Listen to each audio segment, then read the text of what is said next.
আসসালামু আলাইকুম রহমতুল্লাহ। প্রিয় দেশবাসী সবাই কেমন আছেন? আশা করি ইনশাআল্লাহ সবাই ভালো আছেন। ইতিপূর্বে আপনারা দেখেছিলেন যে পাতিল ভাঙ্গা হচ্ছে, তো আসলে এই পাতিলগুলো দ্বারা কাজ করা হয় হলো বিচ্ছেদের কাজ। আর বিচ্ছেদের কাজগুলোর ক্ষেত্রে নাম, বাপ মায়ের নাম এগুলো দিয়ে এই মাটির পাতিলে বিস্তারিত তথ্য লিখে এরপরে এগুলো তৈরি করতে হয়। এরপরে পবিত্র কালামুল্লাহর আয়াত দ্বারা বিভিন্ন কিছু তৈরি করা হয়। তো এরপরে এই পাতিলগুলো ভাঙ্গা হয়। তো আজকে আসলে মূলত 6টা কাজ দেওয়া হয়েছে, 6টাই বিদেশের কাজ, বাহির রাষ্ট্রের কাজ।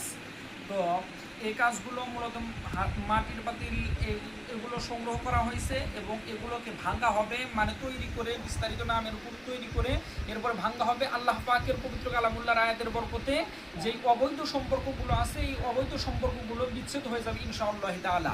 আপনাদের যে কোনো প্রয়োজন থাকলে ইনশাআল্লাহ যোগাযোগ করবেন। আপনাদের কাজগুলো নিয়ে পবিত্র কালামুল্লাহর আয়াত দ্বারা সর্বোচ্চ সমাধানের জন্য আমরা চেষ্টা করব ইনশাআল্লাহ তাআলা। ভালো থাকেন। আসসালামু আলাইকুম ওয়া রাহমাতুল্লাহি ওয়া বারাকাতুহু।